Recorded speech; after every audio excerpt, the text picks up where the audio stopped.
शिष्य ने कहा, भैया मुझे दो ही आते थे, सो दोनों सुना दिए, आपको और सुनना है? हाँ हाँ, तो एक काम करो, आप मेरे साथ मेरे गुरुजी के पास चलो। उनके पास ऐसे ही दिव्य 18,000 श्लोकों की पावन संहिता तैयार रखी है। अच्छा भैया, तो क्या आपके गुरुजी हमको पढ़ाएंगे? अरे बिल्कुल भैया, आप चलो तो सही। शिष्यगण सुखदेव जी को साथ में लेकर के व्यास जी के पास आए, और व्यास जी ने जब सुखदेव जी को देखा तो आंखों से प्रेमाश्रु बहने लगे कि जिसके पीछे में पागलों की तरह दौड़ता रहा, बेटा रुक जाओ रुक जाओ, तो रुकने की तो बात छोड़ो, पीछे मुड़कर के देखा भी नहीं। आज वो अपने आप स्वयं दौड़ा दौड़ा आया, बैठा करके अपने प्रिय पुत्र को व्यास जी ने भागवत संहिता प्रदान की, और अवसर आने पर इन्हीं सुखदेव जी ने परीक्षित जी को कथा श्रवण कराई। अब सौनक जी ने प्रश्न किया कि हे प्रभु, परीक्षित ने कथा क्यों श्रवण की? तो सूत जी महाराज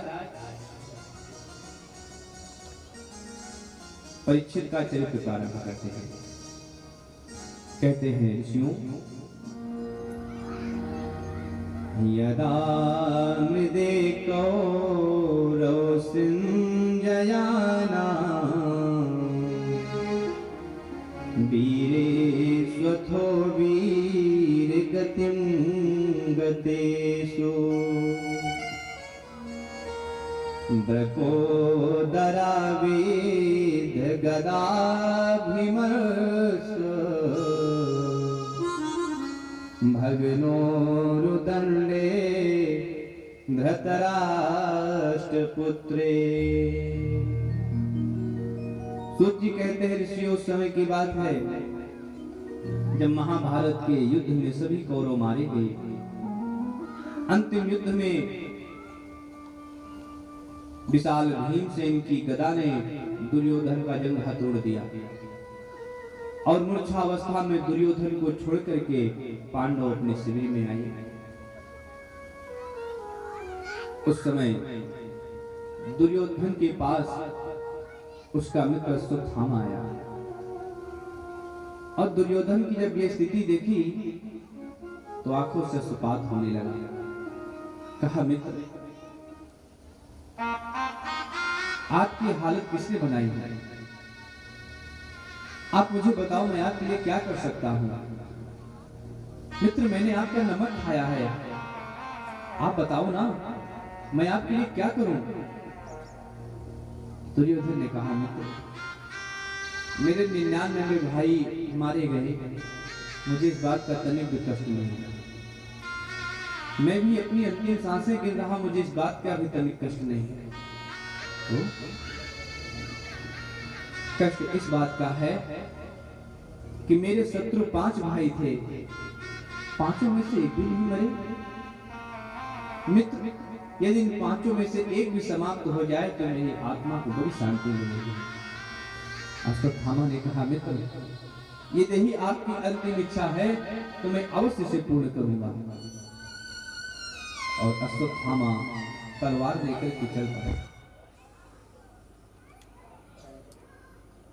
बोलो हरि गोपाल बोलो गोविंद बोलो हरि गोपाल बोलो गोविंद बोलो हरि गोपाल बोलो गोविंद बोलो हरि गोपाल बोलो गोविंद बोलो हरि गोपाल बोलो गोविंद बोलो हरि गोपाल बोलो राधा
गोविंद बोलो हरि गोपाल बोलो।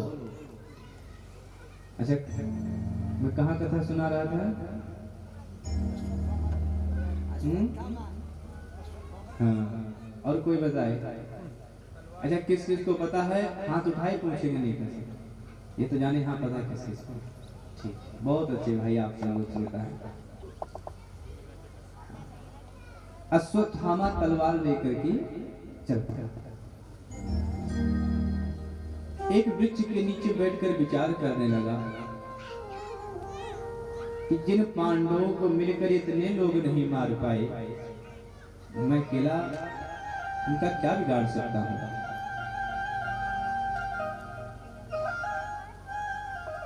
रात्रि का समय हो गया था। इतने में क्या देखा, जिस वृक्ष के नीचे बैठा था उस पर तमाम कौवे बैठे हुए थे। एक उल्लू आया और सबको मार के भगा दिया। क्यों? क्योंकि उल्लू को रात में दिखता है तो उसका फायदा उठाते हुए सबको मार भगाया। उसको भी बात समझ आ गई कि मैं भी यही काक उल्लू की विधि से मारूंगा। और मेरे प्यारे भगवान भी जिसे बचाना चाहे उसे कोई मार सकता है?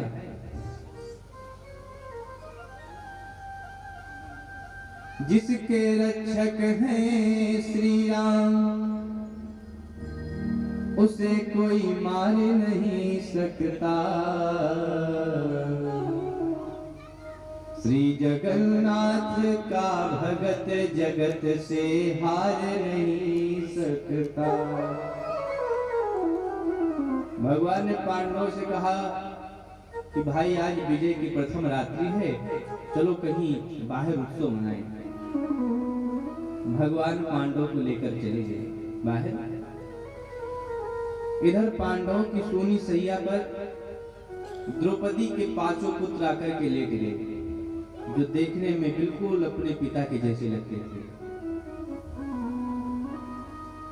अश्वत्थामा ने रात्रि में शिविर में प्रवेश किया और उन पांचों बालकों को पांडव समझ करके उन पांचों का सिर काट लिया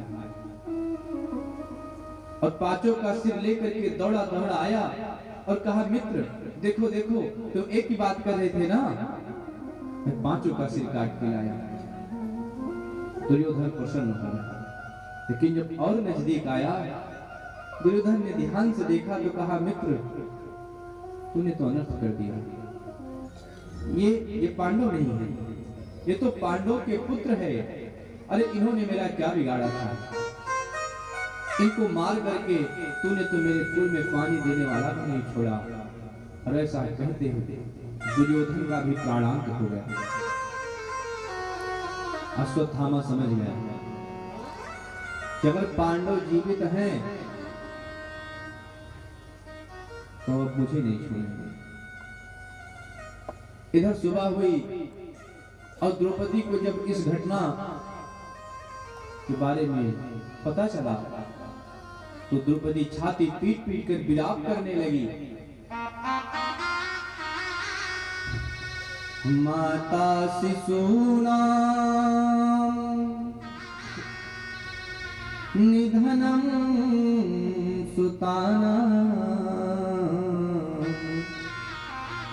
निशम्य घोरं परितप्यमाना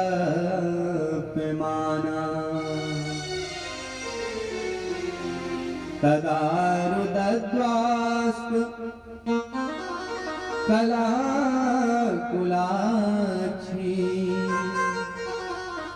तां संत्वयन्नाह किरीटमाली।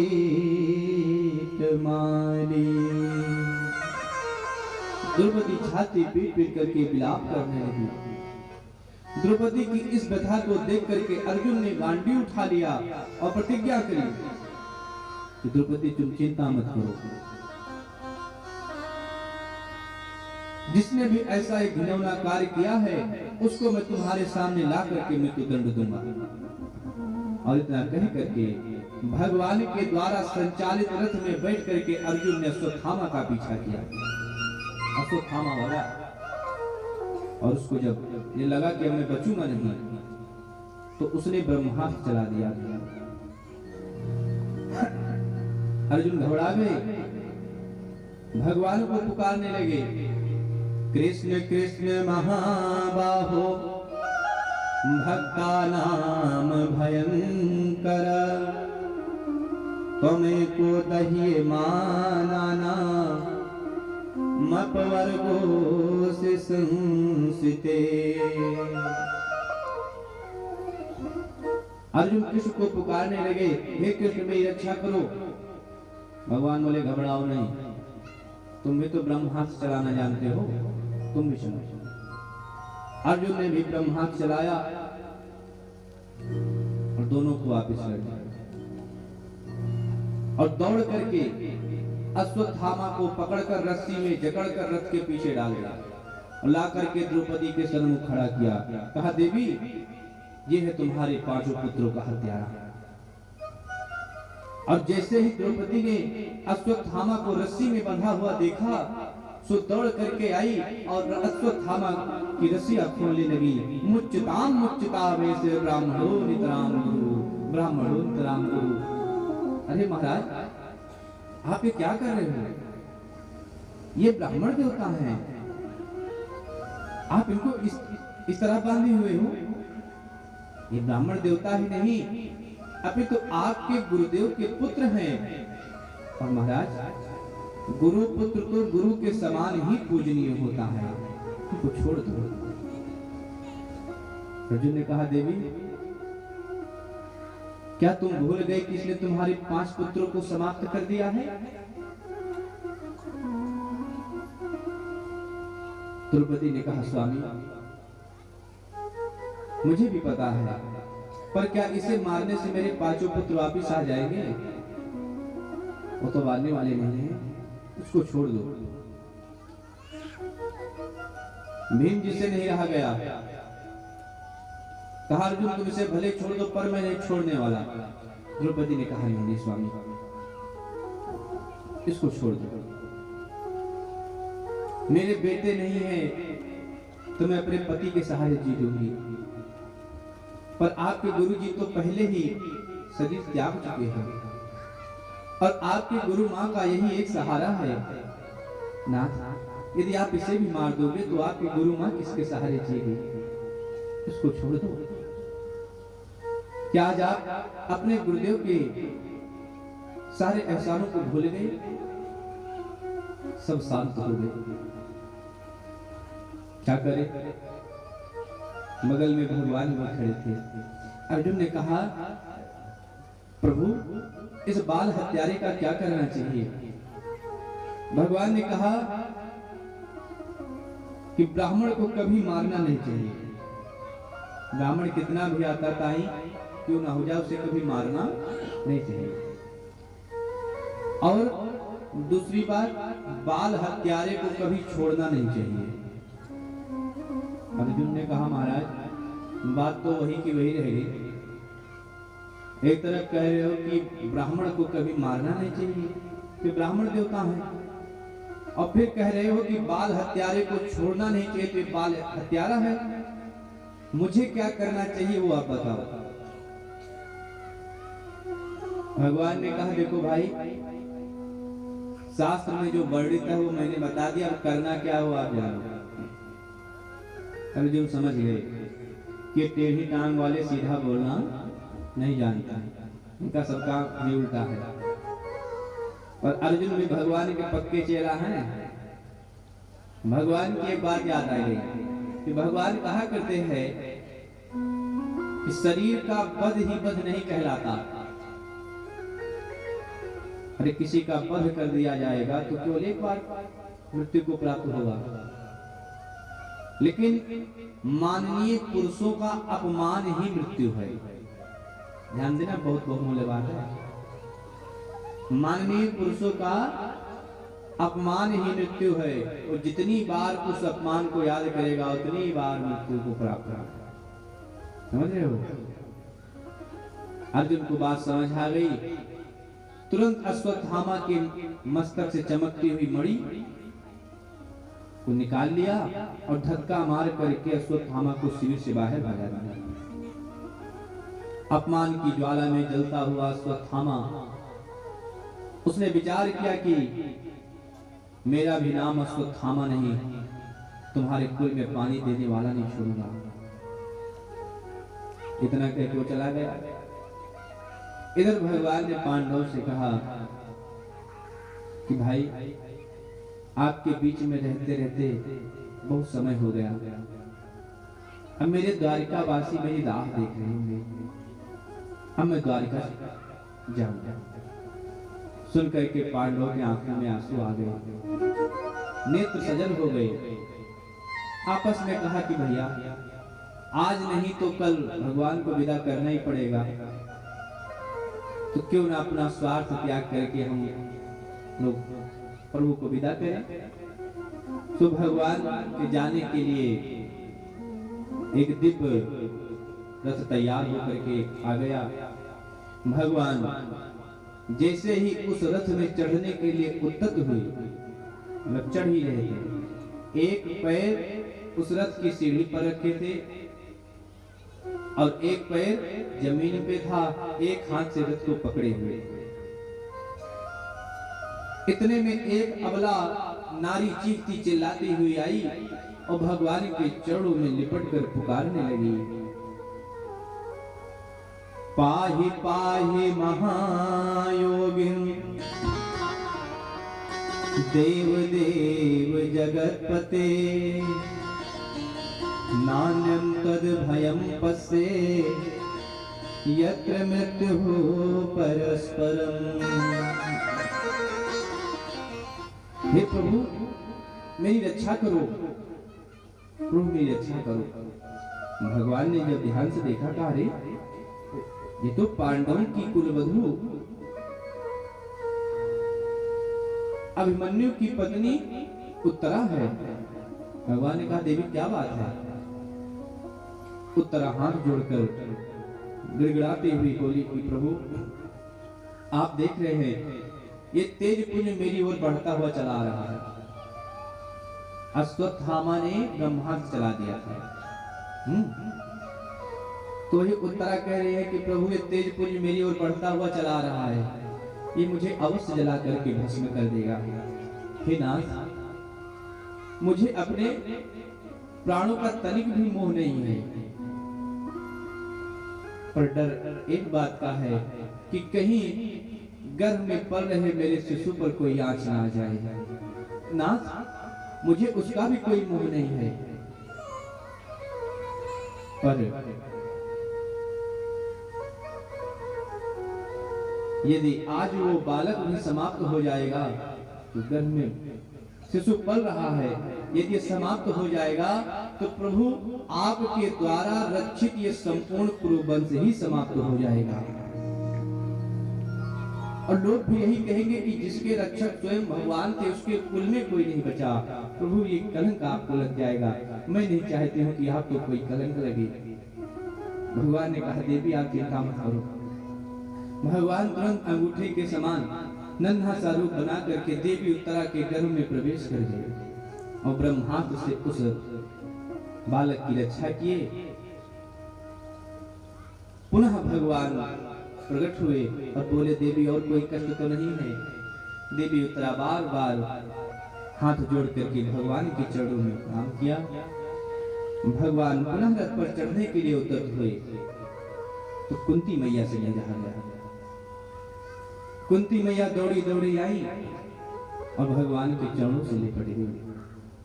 भगवान ने कहा रे बुआ जी, ये उल्टी गंगा काहे को बहा रही हो? कुंती मैया ने कहा प्रभु, आप सबके लिए भले ही यशोदा नंदन हो, नंद नंदन हो, देवकी नंदन हो, वसुदेव नंदन हो, पर मेरे लिए तो आप भगवान ही हैं। प्रभु आज मैं आपसे कुछ मांगना चाहती हूँ। भगवान ने कहा अवश्य मांगो। तो कुंती मैया ने क्या मांगा है पता है? जो कोई नहीं मांगता है, दुख मांगा। विपदा संतु न शाश्वत तत्र तत्र जगद्गुरो भवतो दर्शनम यस्यात् पुनर्भवो दर्शनम। कुंती मैया ने क्या मांगा है? दुख। और हम आप लोग क्या करते हैं? 1 रुपए की अगरबत्ती लगा करके करोड़ों का सौदा करते हैं भगवान से। प्रभु सुख संपत्ति घर आवे, भगवान सुख भी आवे, संपत्ति भी आवे। अच्छा प्यारे, खूब सुख हो, खूब संपत्ति भरी हो, पर तन में, शरीर में कोई रोग हो जाए तो सब बेकार है। अच्छा कितने चालाक हैं। भगवान ने कहा कि बस, कहा रे प्रभु पूरी बात तो सुनो, अभी पूरी बात हुई कहाँ? हाँ तो बोलो ना। का सुख संपत्ति घर आवे और कष्ट मिटे तन का। प्रभु इस तन का कष्ट मिटना चाहिए। 1 रुपए की अगरबत्ती में सब मांग लेते हैं। एक बार 2 व्यापारी भगवान भोलेनाथ के मंदिर में गए। धंधा उनका डाउन हो गया था। तो पहले व्यापारी ने कहा कि प्रभु यदि मेरी फैक्ट्री अच्छे से चल गई तो मैं उसका 10% जो होगा मैं आपको दान करूंगा। पीछे वाला सुन रहा था।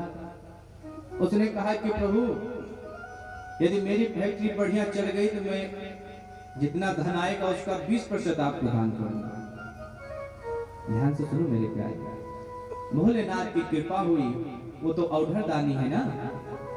दोनों की फैक्ट्री खूब चली, खूब मतलब खूब। अब जब उसका 10% निकाले तो बहुत धन हो गया। अब लोभ आ गया। किसी के अंदर लोभ बहुत जल्दी व्याप्त होता है। तो क्या किया, दोनों ने अपना जितना धन था उसको एक बोरी में भर लिया और भोले बाबा के मंदिर में पहुंच गए। अब पहला वाला कह रहा है कि प्रभु मैं अब इस धन को लुटा रहा हूं। और उसने किया क्या, भोले बाबा के सामने एक ऐसे लाइन खींच दी।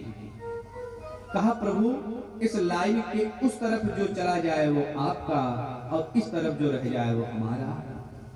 अच्छा लुटाना तो अपने हाथ से ही था। सो लुटाने लगा। 2-4 सिक्का भगवान की तरफ फेंक दिया, बाकी सब अपनी तरफ, और सब समेट करके बोरी में भर लिया। कहा प्रभु जैसे मैंने आपके बारे में सुना था आप बड़े भोले हैं, आप उससे भी कहीं अधिक भोले हैं। दूसरा वाला देख रहा था। उसने कहा प्रभु मैं अपने और आपके बीच में दीवार नहीं उठाना चाहता हूं। तो भगवान आप ऊपर रहते हो, हम नीचे रहते हैं। प्रभु मैं इन पैसों को लुटा रहा हूं, जो ऊपर रुक जाए वो आपका, जो नीचे गिर जाए सो हमारा। ऊपर कहां रुकने वाला है, सब नीचे गिरा और सब समेट के बोरी में भर लिया। कहा प्रभु वाह आशुतोष तुम औढ़र दानी, आरती हर दीन जन जानी। आप का नाम जैसा भोला है ना, आप उससे भी कहीं अधिक भोले हैं। बोलो शंकर भगवान की। तो हम लोग तो 1 रुपए की अगरबत्ती लगाते हैं तो करोड़ों की संपत्ति भगवान से मांग लेते हैं। और कुंती मैया ने क्या मांगा? विपदा, दुख। दुख क्यों मांगा? कुंती मैया ने कहा कि स्वामी जब तक मेरे पास कष्ट था आप मेरे पास रहे, आज जब सुख का समय आया तो आप हम सबको छोड़ के जा रहे हैं, और मुझे सुख नहीं चाहिए। इस सुख से अच्छा तो वो दुख ही है। इस सुख से लाख गुना अच्छा वो दुख है जो पल पल आपका स्मरण कराता रहता है। सुख के माथे सिल पर जो हरि हृदय सो जाए, बलिहारी वा दुख की जो पल पल नाम रटाए। इस सुख से लाख गुना अच्छा तो दुख है जो पल पल भगवान का स्मरण कराता रहता है। इसलिए प्रभु मुझे सुख नहीं चाहिए, आप मुझे दुख दे दीजिए। और वैसे भी जब दुख आता है तो लोग भगवान को याद करते हैं। दुख में सुमिरन सब करें पर सुख में करे न कोई, जो सुख में सुमिरन करे तो दुख काहे को।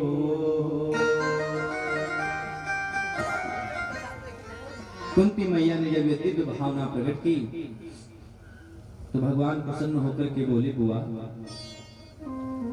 आपका हमारे प्रति इतना प्रेम है तो मैं द्वारिका की यात्रा ही स्थगित कर रहा हूं। भगवान रुक गए। पांडवों में खुशी की लहर छा गई कि चलो चलते चलते भगवान को बुआ की प्रेम ने रोक लिया। और भगवान रुके क्यों थे? भगवान को अपने एक भक्त का मनोरथ पूर्ण करना है। वो भक्त कौन है? पितामह भीष्म। एक दिन युधिष्ठिर जी महाराज चिंतित अवस्था में बैठे थे। भगवान ने देखा तो कहा, भैया क्या बात है, आप बड़े चिंतित लग रहे हैं। युधिष्ठिर जी ने कहा, प्रभु मैं क्या ही बताऊं, जिन महापुरुषों की उंगली पकड़कर मैंने चलना सीखा, खेला, जिनकी गोदी में खाए, उन्हीं को मार करके उनकी स्त्रियों का सिंदूर उजाड़ दिए, और वो भी इस गद्दी के लिए जो एक दिन मेरे हाथ से भी चली जानी है। भगवान को समझाए और युधिष्ठिर जी को समझ नहीं आया। भगवान को लगा कि इनको किसी बुजुर्ग व्यक्ति के पास ले जाना चाहिए, क्योंकि अपने समकक्ष का व्यक्ति यदि कुछ समझाता है ना तो लोग उसे मजाक में ले लेते हैं, कम समझते हैं। लेकिन वही बात यदि कोई बुजुर्ग व्यक्ति बताएगा तो नहीं सही है। तो भगवान पांडवों को साथ में लेकर के पितामह भीष्म के पास आए। पितामह भीष्म बाणों की सैया पर लेटे, पैरों का हिलना डुलना असंभव है, असह्य पीड़ा हो रही है। अर्जुन ने जाकर के हाथ जोड़कर प्रणाम किया, दादाजी प्रणाम। पितामह भीष्म ने आंखें खोल करके देखा तो कहा, अर्जुन वो तुम्हारा सारथी नहीं आया है? तब तक भगवान वहीं आ गया है। कहिए दादाजी आपने मुझे याद किया क्या? अच्छा आप आए हो, तो ये छुप के क्यों खड़े हो भाई, नेक सामने आओ ना। भगवान सामने आ गए। पितामह भीष्म ने कहा, प्रभु ये देह बाणों की सैया पर केवल इसीलिए पड़ा था कि जब तक आप आओगे नहीं तब तक मैं इस देह का परित्याग करने वाला नहीं। अब आप प्रतीक्षा करवा करके आए हो तो थोड़ी सी प्रतीक्षा मैं भी आपसे करवाना चाहता हूं। सदैव देवो भगवान प्रतीक्षिताम् कलेवरं यावदिदं हिनोम्यहम् प्रसन्न हासारुणलोचनो लसन् मुखाम्बुजो ध्यान पथश्चतुर्भुजः। भगवान ने कहा, दादाजी कैसी प्रतीक्षा? पितामह भीष्म ने कहा कि प्रभु जब तक मैं इस देह को छोड़ करके चला न जाऊं तब तक आप मेरे सामने खड़े रहे। जो ये बात पितामह भीष्म ने कही तो भगवान का मुख लटक गया। क्यों? क्योंकि पितामह भीष्म को इच्छा मृत्यु का वरदान मिला। भगवान ने सोचा पता नहीं किस सम्मत में जाने का नाम है, अब कब तक ऐसे खड़ा रहना पड़े, तो भगवान मुंह लटका के खड़े हो गए। भगवान कुछ छवि को देख करके पितामह भीष्म बोले प्रभु लटका हुआ चेहरा देखने के लिए आपको नहीं खड़ा किए हैं, तो